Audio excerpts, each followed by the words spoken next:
नमस्कार, स्वागत है आप सभी का ज्ञान गंगे में। और आप सभी जानते हैं कि मैं हूं सनोज और मैं आपको पढ़ाता हूं हिंदी। ठीक है, तो हिंदी में आज हम क्या पढ़ने वाले हैं उस पर हम बात करेंगे। ठीक है, जैसे कि आप देख रहे हैं कि यहाँ पे स्लाइड पे लगा हुआ है। आज जो हम हिंदी में पढ़ने वाले हैं वो आपका जो जितने भी टीजीटी, ठीक है, जितने भी टीजीटी के प्रीवियस ईयर क्वेश्चन है वो भी चल रहा है। और कौन सा चल रहा है ईयर्स वाला? 2013 वाले क्वेश्चन सभी चल रहे हैं। इसमें से भाई मैंने ना 41 यानी 40 क्वेश्चन मैंने बता दिया था। 1 से लेकर 40 क्वेश्चन मैंने आपको बता दिया था पिछले के वीडियो में। अगर आप वो वीडियो नहीं देखें तो जाके देख सकते हैं। ठीक है, आपका यूट्यूब पे पड़ा होगा, उसको आप देख सकते हैं। अच्छा, ये जो क्वेश्चन होगा 125 क्वेश्चन है, उस 125 क्वेश्चनों में से आपका, आप जानते हैं कि 125 क्वेश्चन टोटल होते हैं, तो उस 125 क्वेश्चनों में से 41 यानी कि 40 के बाद जो 41 आएगा, ठीक है, इसमें भी हम 40 क्वेश्चन लेकर आएंगे।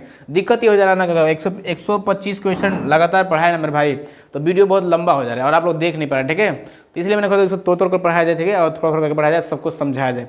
तो ये आपके इस वीडियो में भी 40 क्वेश्चन होने वाले हैं। ठीक है, क्योंकि आप मान के चलोगे 41 से क्वेश्चन स्टार्ट है यहाँ पे। चलिए आइए देखते हैं आपका पहला क्वेश्चन लगा है स्क्रीन पे। और पुनः एक बार आपका स्वागत है ज्ञान गंगे में। चलिए, पहला क्वेश्चन आप देख चुके हैं, लगा है यहाँ पे, देखो लिखा कि साये में धूप काव्य के रचयिता कौन है। जो साये में धूप जो रचना है उसके रचयिता कौन है, कौन लिखने वाले हैं? तो मेरे भाई नरेश मेहता, धर्मवीर भारती, रघुवीर सहाय, तो वो है दुष्यंत कुमार। कौन है?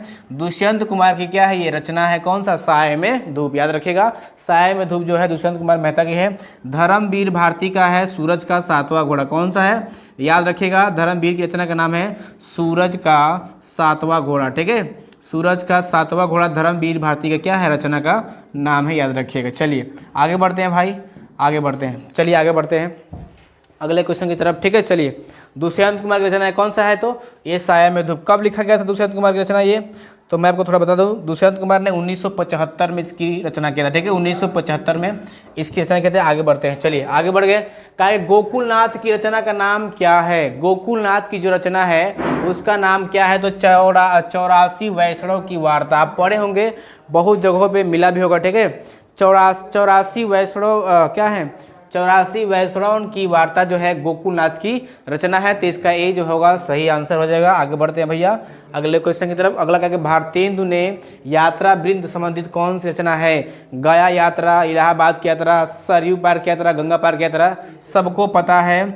भारतेंदु हरिश्चंद्र जी का जो यात्रा वृत्तांत है, जब कोई कभी यात्रा करता है उसके दौरान कोई विधा लिखता है, कोई लेखनी लिखता है, उसको हम यात्रा वृत्तांत के नाम से जानते हैं। और सरयू पार की यात्रा किसकी रचना है? तो भारतेंदु जी का एक यात्रा वृत्त क्या है, विधा है, याद रखिएगा। चलिए आगे बढ़ते हैं भाई। अगला करेंगे केशव कहीं न जाई का कहिए। का है?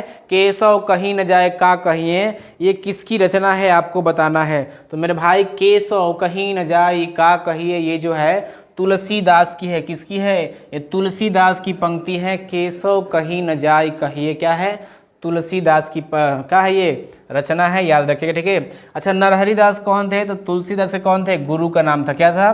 तुलसीदास के गुरु का नाम क्या था? नरहरि दास। मैं आपको थोड़ा गुरुओं का नाम याद करना चाहूँगा। देखो कैसे, एक बड़ा ही अच्छा ट्रिक है। क्या है ट्रिक आपका? तो ध्यान से समझिएगा। ठीक है, क्या है आपका? कसूतुर। क्या है? क्या है मेरे भाई, थोड़ा समझ लो इसको। है आपका कसूतुम। क्या है? कसूतुम रावण। और क्या है आपका? क्या है? रावणर। कसूतुम रावणर। क्या है? कसूतु रावण। आप पूछेंगे ये क्या ऐसा बेतुका सा दो शब्द लिख दें। देखो इसका अर्थ क्या है। क से है आपका क्या चीज़? कबीर। क्या है? कबीर, बड़ा ही प्रसिद्ध नाम है कबीर। सु से है आपका सूरदास और तू से है आपका तुलसी। ठीक है, तुलसी बाबा है। और कौन सा है आपका? म से है मीराबाई। क्या है? मीराबाई। ये चारों की चारों बड़ा ही प्रसिद्ध है और इनके गुरुओं का नाम कभी कभी पूछ लेता है। तो रा से हो जाएगा रामानंद। आप पढ़े होंगे कबीर के गुरु का नाम क्या था? रामानंद था। व से है वल्लभाचार्य। क्या है भैया? वल्लभाचार्य है। और कोई है क्या एकदम है? न से नरहरि दास। नरहरि दास है, चलो नरहरि दास भी हो गए। और र से रैदास, आप नाम सुनेंगे रविदास का। ठीक है, तो ये उनके गुरुओं का नाम है, आप देख सकते हैं। कसूतुम रावणर।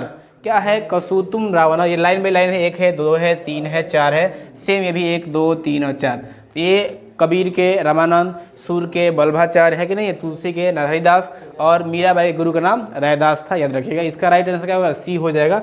आगे बढ़ते हैं अगला क्वेश्चन कह रहा है क्या चीज कि आह्वान का विलोम क्या होता है। देखो क्या लिखा है, वॉल्यूम लिखा है। क्या लिखा है, वॉल्यूम लिखा है, टाइप करने वाले भी ना। चलिए तो कहा है कि आवाहन का, देखो आवाहन भी गलती लिखा है, चलो कोई बात नहीं। आवाहन का विलोम, विलोम क्या होगा इसमें से, तो मेरे भाई अवागहन होगा या तिरोभाव होगा, धन्यवाद होगा, विसर्जन होगा। क्या होगा, विसर्जन होता है आह्वान का, ठीक है। आह्वान का जो होता है, आवाहन लिख देगा, आह्वान का जो विलोम होता है क्या होता है, विसर्जन होता है। क्या होता है, विसर्जन होता है, याद रखिएगा। चलिए आगे देखते हैं अगला क्या होता है। ये तो आह्वान होता है, क्या होता है, आह्वान होता है। इसका जो विलोम होता है आपको बता दें, विसर्जन। क्या होगा, ये विसर्जन होगा। इस पर आप गौर फरमाइएगा, विसर्जन। तो ये सबके सब क्या थे, ये सबके सब टीजीटी जो थे, पक्का चीज़ हिंदी का क्वेश्चन है जो 2013 के एग्जाम में पूछा गया। चलिए आगे बढ़ते हैं। अगला है साखी। साखी किस कवि का काव्य संग्रह है। जो साखी है किस कवि का क्या है, काव्य संग्रह है। आपका ऑप्शन दिया है केदारनाथ सिंह, ठीक है। आपका दिया है कुंवर नारायण सिंह, मलय सिंह, ठीक है, विजय, और क्या आपका दिया है, और दिया आपका विजय देव नारायण सिंह शाही। तो ये आपका है विजय देव नारायण शाही की क्या है, साखी। अभी उस साखी एक और था, इस पर थोड़ा गौर फरमा लीजिएगा। साखी एक और है जिसकी क्या है, रचना किसकी है, कबीर की। आप नाम सुने होंगे, लेकिन वो साखी जो है क्या है, कबीर की। साखी, शबद, रमैनी आप नाम सुने होंगे, ठीक है।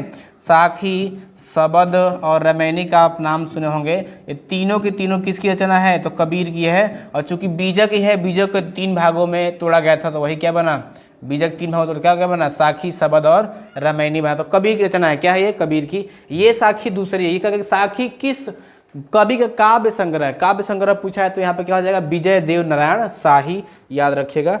आगे बढ़ते हैं, ठीक है, विजय देव नारायण शाही। आगे बढ़ते हैं। अगला है कि लक्ष्मीपुरा किस विधा की रचना है, ठीक है। लक्ष्मीपुरा जो है किस, अच्छा विधा क्या होता है, तो देखो कोई भी चीज़ आप लिखते हैं तो आप ऐसे ही नहीं लिख देंगे, उसका कुछ न कुछ नाम होता है कि आप कहानी लिख रहे हो, या नाटक लिख रहे हो, या उपन्यास लिख रहे हो, ठीक है, या रिपोर्टाज लिख रहे हो, या यात्रा वृत्त लिख रहे हो, ठीक है।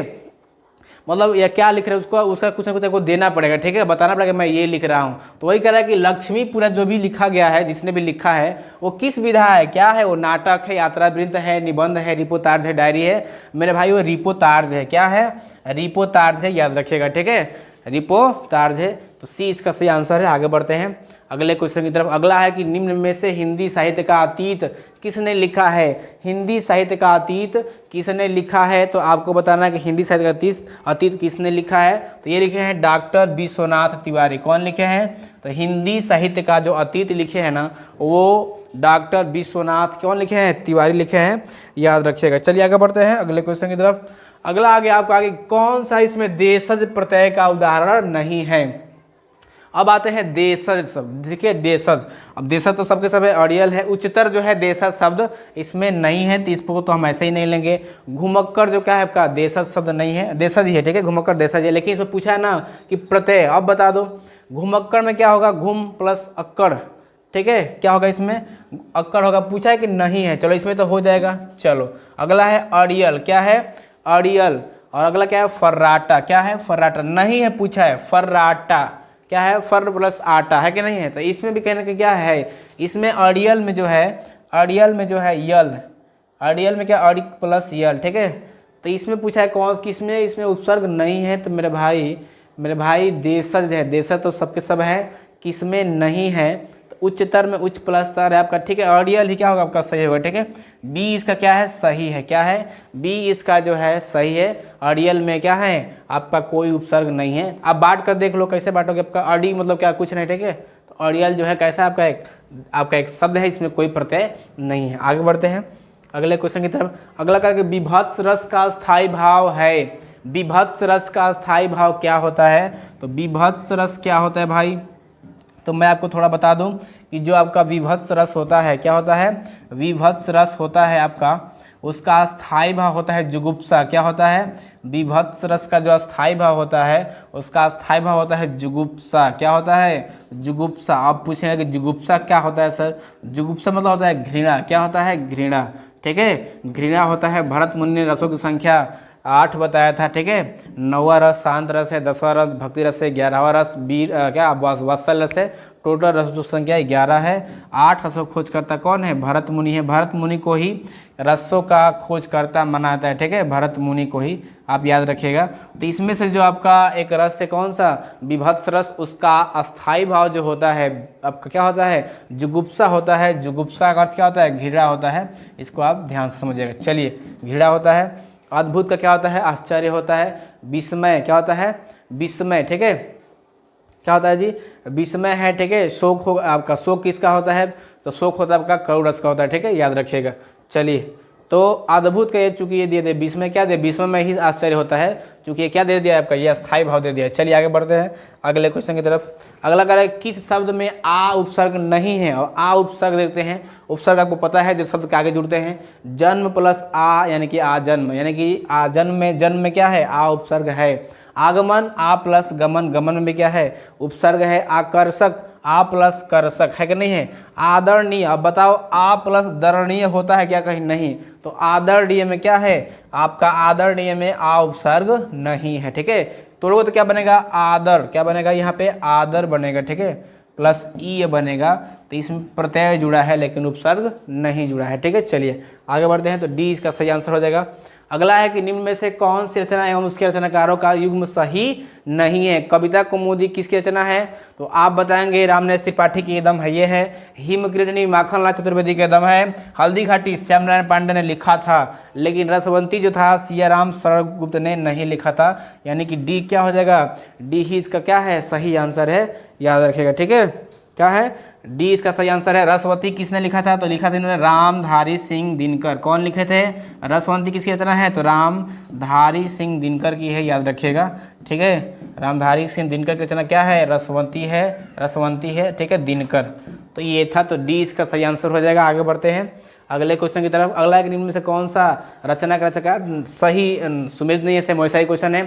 फूल नहीं रंग बोलते हैं, केदारनाथ अग्रवाल, ये उनकी रचना है कि नहीं है? ये उनकी रचना है, ठीक है। सीढ़ियों पर धूप में उस जनपद का कवि हूँ त्रिलोचन शास्त्री, ये भी सही है। उस जनपद का कवि हूँ, ये त्रिलोचन शास्त्री की क्या है? रचना है। संसद से सड़क तक, बहुत प्यारा क्वेश्चन, संसद से सड़क तक सुदामा पांडे धूमिल जी का ही है। लेकिन सीढ़ियों पर धूप में जो है, यही आपका क्या है? शमशेर बहादुर सिंह का नहीं है। ये सी क्या जगह पर सही है, यानी कि वो आपका आंसर क्या है? सी इसमें सही है। किसका था सीढ़ियों पर धूप में? तो ये था रघुवीर सहाय का। किसका था? तो आपको मैं बता दूं, रघुवीर सहाय की रचना है, याद रखिएगा, रघुवीर सहाय की रचना है। और इन्होंने कब लिखा था? तो इन्होंने 1960 में लिखा था, याद रखिएगा, 1960। ये हिंदी टीईटी का क्वेश्चन है जो 2013 में क्या हुआ है? पूछा गया है, जो मैं आपके सामने रख रहा हूँ। आगे बढ़ते हैं अगले क्वेश्चन की तरफ। अगला है कि निम्न में से मनोवैज्ञानिक उपन्यासकार किसे कहा जाता है? मनोवैज्ञानिक उपन्यासकार अज्ञेय को, मोहन हर श्याम जोशी को, इला चंद्र जोशी को, जैनेन्द्र को किसे कहते हैं? जैनेन्द्र कुमार को क्या कहा जाता है? मनोवैज्ञानिक उपन्यासकार कहा जाता है। क्या कहा जाता है? तो जैनेन्द्र कुमार को क्या कहा जाता है? मनोवैज्ञानिक जो है उपन्यासकार कहा जाता है, याद रखिएगा, ठीक है। चलिए आगे बढ़ें क्या? चलिए आगे बढ़ते हैं अगले क्वेश्चन की तरफ। अगला क्वेश्चन देखते हैं। अगला क्वेश्चन कह रहा है कि अथवा व्याकरण की दृष्टि से है। अब बता दो, ये अथवा शब्द है। अब देखो जी, एक तो और आता है, चलो भाई और ले लिए, या आता है, या ले लिए, किंतु ले लिए, परंतु ले लिए, और अथवा जो ले लिए, ये आखिर ये शब्द हैं क्या? क्या किस नाम से इनको जानते हैं मेरे भाई? इन सबको अव्यय तो कहते हैं। ये सब के सब क्या हैं? अव्यय हैं। क्या है? तो 15 का डी सही आंसर हो। ये देखते हैं आपका अगला क्वेश्चन क्या कह रहा है। तो कह रहा है कि राम वृक्ष बेनीपुरी कौन सी कृति यात्रा वृंद है? यानी कि जो व्यक्ति यात्रा करता है और उसके समय जो कुछ आपकी क्या है रचनाएं करता है, उसको यात्रा वृंद के नाम से जानते हैं। तो कह रहा है कि इसमें से कौन सी है? सागर की लहरों पर, अप्रवासी की यात्राएं, पैरों में पंख बांधकर। मेरे भाई पैरों में पंख बांधकर जो है ना, यही राम वृक्ष बेनीपुरी क्या है? कि यात्रा वृंद है, ठीक है। इन्होंने यात्रा के दौरान लिखा है। और मेरी ये यूरोप यात्रा राजेंद्र प्रसाद जी का, किसका है? डॉक्टर राजेंद्र प्रसाद जी का है, तो याद रखिएगा, ठीक है। चलिए, तो किसका था ये? तो ये था आपका राम वृक्ष बेनीपुरी जी का था, ठीक है। इसका रचना उन्होंने 1952 ईस्वी में किया था। कब किया था? पैरों में पंख बांधकर इन्होंने 1952 ईस्वी में इस यात्रा वृंद को लिखा था, इसकी रचना की थी। आगे बढ़ते हैं अगले क्वेश्चन की तरफ। अगला क्या है, उपदेश रसायन के रचयिता कौन है? उपदेश रसायन के रचयिता कौन है? जिनदत्त सूरी। कौन है मेरे भाई?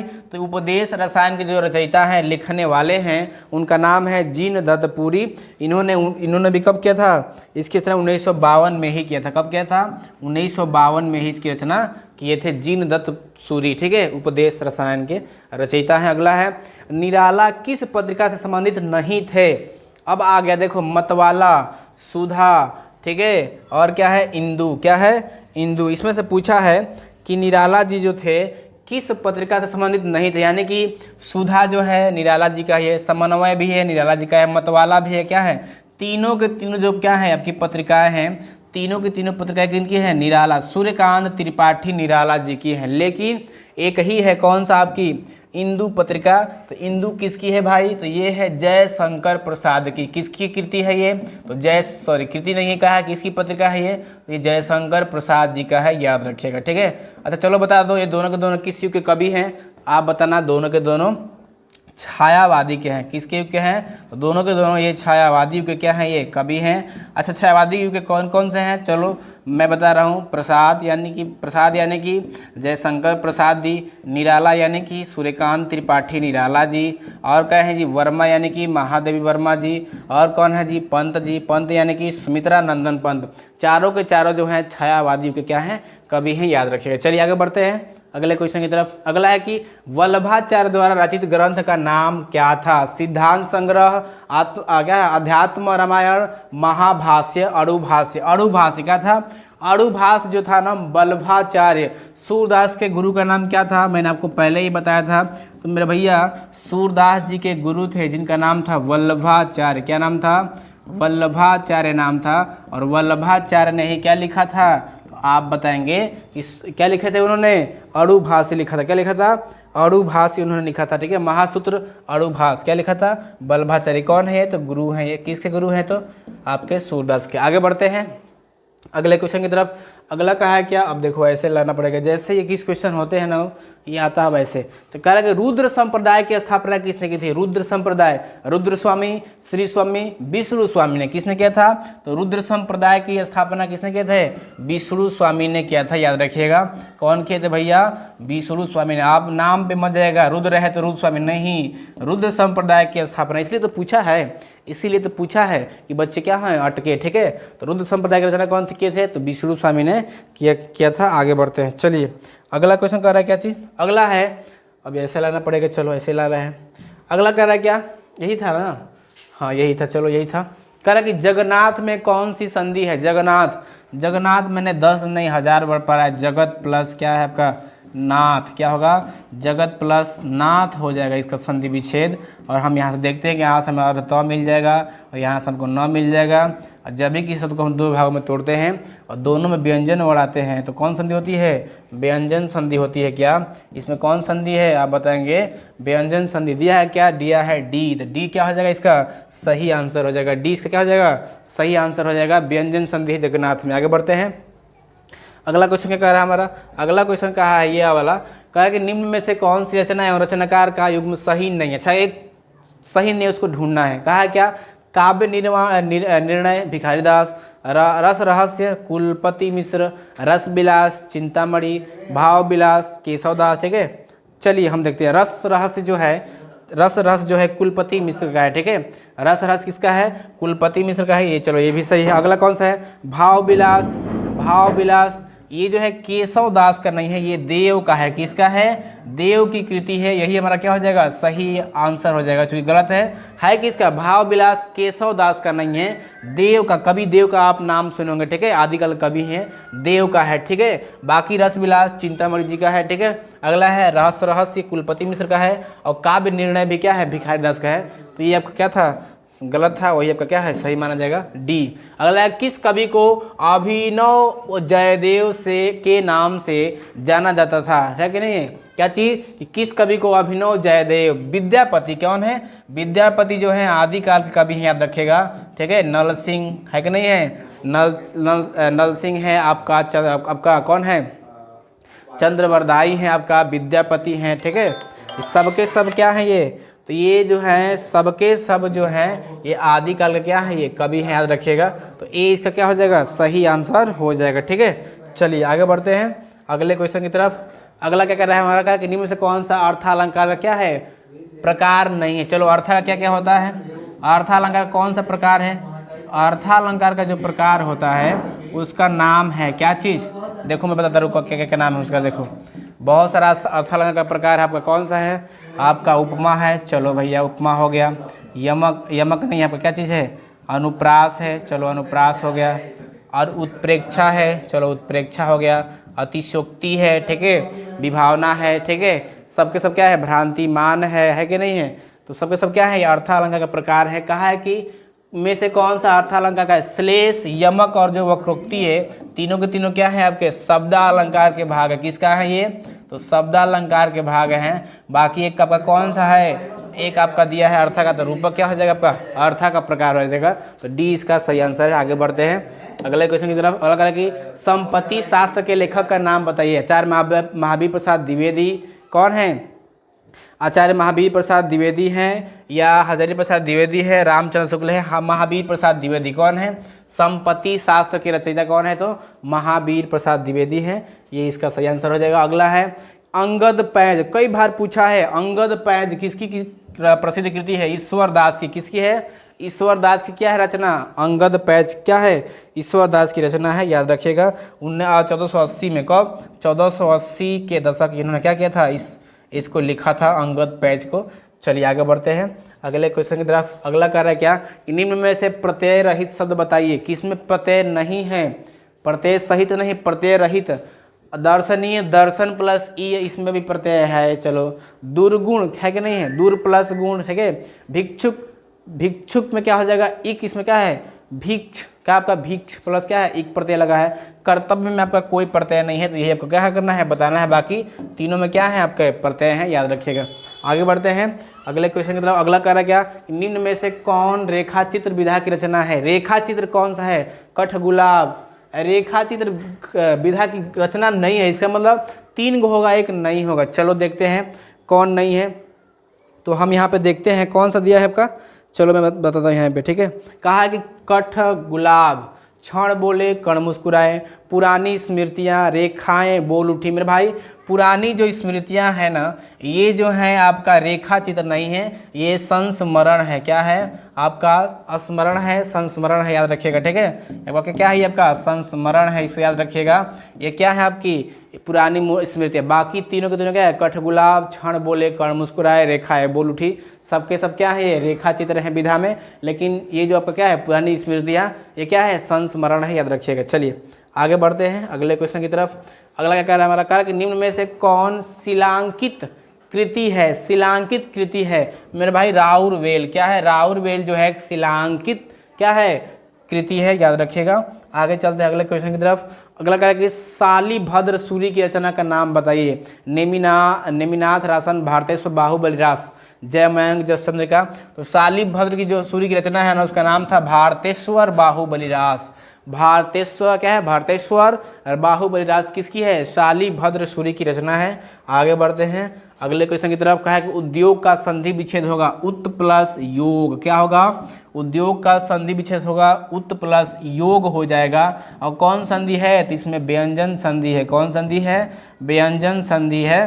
तो दिया है क्या कहीं, उत प्लस अयोग, उत प्लस योग, आपका ए क्या हो जाएगा, सही आंसर हो जाएगा। उत प्लस योग इसका सही आंसर है। आगे बढ़ते हैं अगले क्वेश्चन की तरफ। अल्मोड़े का बाजार, अल्मोड़ा है कहाँ, तो अल्मोड़ा तो पहले उत्तराखंड में है। कहाँ है, उत्तराखंड में है। चलो उत्तराखंड हम जान लिए। कहा है कि अल्मोड़े का बाजार किस विधा की रचना है। जो भी लिखे हैं, क्या लिखे हैं, कहानी, नाटक, रिपोर्टाज, क्या है ये, तो मेरे भाई ये जीवनी नहीं है, ये प्रगति नहीं है, यात्रा वृत्त भी नहीं है, तो ये क्या है, तो ये आपका जो है, ये क्या है, तो मैं आपको बता दूं कि ये जो है एक रिपोर्टाज है। क्या है, एक रिपोर्टाज है। क्या चीज़, अल्मोड़े का क्या है, अल्मोड़े का बाजार।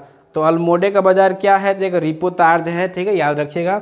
आगे बढ़ते हैं अगले क्वेश्चन की तरफ। अगला है कि अपने मुँह मियाँ मिट्ठू बनना, इस मुहावरे का अर्थ क्या है। अपने मुँह मियाँ मिट्ठू बनना है। अपनी बातें छिपाना नहीं, अपनी निंदा करना नहीं, अपनी प्रशंसा स्वयं करना। जो व्यक्ति अपनी प्रशंसा स्वयं अपने आप करता है उसी को कहते हैं अपने मुँह मियाँ मिट्ठू बनना। तो इसका आंसर सी हो जाएगा।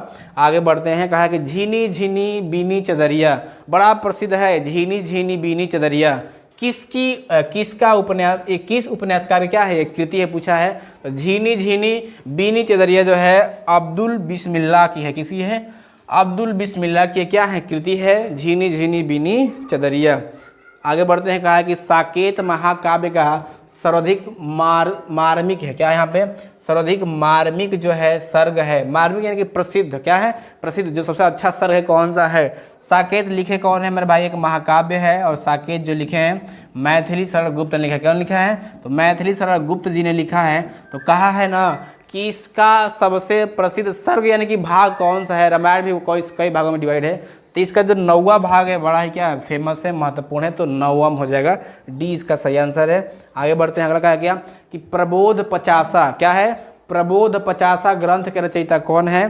तो प्रबोध जो 50 ग्रंथ है ना, इसको लिखने वाले का नाम है पद्माकर। दिया है क्या? कहीं दिया है। पद्माकर क्या है? इसके रचयिता है। और इसकी जो रचना था ना, रचना था 1753 ईस्वी में इन्होंने क्या किया था? इसकी रचना किया था। किसका?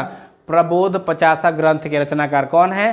तो पद्माकर जी हैं। आदिकाल के कवि हैं, याद रखिएगा। चलिए क्या है? आदिकाल का। आगे बढ़ते हैं अगले क्वेश्चन की तरफ। कहा है कि फणीश्वरनाथ रेणु की कौन सी कहानी है? बहुत सारा है इनकी कहानी। कौन सा? मैला आंचल का नाम सुने होंगे आपने। मैला आंचल बड़ा ही प्रसिद्ध है। फणीश्वरनाथ रेणु, मैला आंचल, ठीक है। और एक आपका है पंचलाइट, ठीक है। पंचलाइट, ये सब की सब कहानियाँ किसकी हैं? तो फणीश्वरनाथ रेणु की क्या है? कहानियाँ हैं। पंचलाइट एक ग्रामीण अंचल की कहानी है, बिहार के पूर्णिया जिले के क्या है सच्ची घटना पर आधारित कहानी है। तो पंच जो लाइट कहानी है फणीश्वरनाथ रेणु की क्या है? कहानी है, याद रखिएगा। आगे बढ़ते हैं अगले क्वेश्चन की तरफ। अगला क्वेश्चन कह रहा है हमारा कि स्थूल के प्रति सूक्ष्म का विद्रोह किसने कहा था? स्थूल के प्रति सूक्ष्म का विद्रोह किसने कहा था?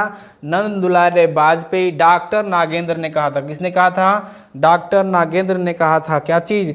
स्थूल के प्रति क्या चीज़? सूक्ष्म विद्रोह, ठीक है। अगला देखते हैं अगला क्वेश्चन। अगला क्वेश्चन कहा है हमारा कि वीर रस का स्थायी भाव क्या होता है? वीर रस का जो स्थायी भाव होता है ना भैया, तो वीर रस का स्थायी भाव होता है उत्साह। क्या होता है?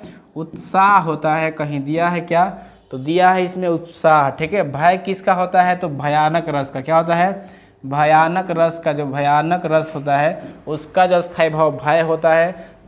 करुण रस का स्थायी भाव शोक होता है। क्या होता है? शोक होता है। और निर्वेद शांत रस का स्थायी भाव क्या होता है? निर्वेद होता है, याद रखिएगा, ठीक है। चलिए तो ये था। अगला क्वेश्चन देख लेते हैं। लास्ट आपका क्वेश्चन ये बचेगा। 40 क्वेश्चन मैंने टाइप करवा इसलिए ताकि वीडियो जो हो लंबा ना हो। कहा है कि अर्ध कथानक किस विधा की रचना है? जीवनी है, उपन्यास है, आत्मकथा है, नाटक है, ठीक है मेरे भाई। इसको बताना है कि अर्ध कथानक जो है किस विधा की रचना है? कौन सा? तो आपका अर्ध कथानक क्या ये जीवनी है, ये उपन्यास है, नाटक है? नहीं, ये आत्मकथा है, ठीक है। ये क्या है? आत्मकथा है। कौन सा? अर्ध क्या है ये आपका? अर्ध कथानक। अर्ध कथानक आपका क्या है? तो एक आपका ये उपन्यास है, याद रखिएगा। सॉरी, आत्मकथा है। क्या है ये?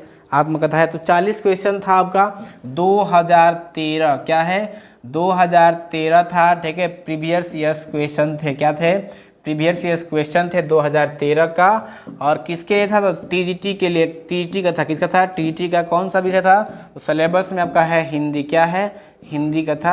चलिए मैं 2014 का भी लाऊंगा, 15 का भी लाऊंगा, 16, 17, 18, 19, 20 जब भी हुआ है प्रीवियस क्वेश्चन सबका मैं क्वेश्चन आपके सामने लाऊंगा। उसके बाद मैं आपका अगले पड़ाव की तरफ चलूंगा, ठीक है। तो पहले आप देखिए इन क्वेश्चनों को कैसा पूछ रहा है, क्या क्या हमको पढ़ना पड़ेगा, ठीक है। उसके बाद आप अपना प्रिपरेशन करिए और मिलते हैं, ठीक है। इतना ही आज की वीडियो में, और फिर अगले वीडियो मिलते हैं नेक्स्ट वीडियो में, ठीक है आपके साथ। तो आज के लिए इतना ही, बस बहुत बहुत धन्यवाद। चलिए।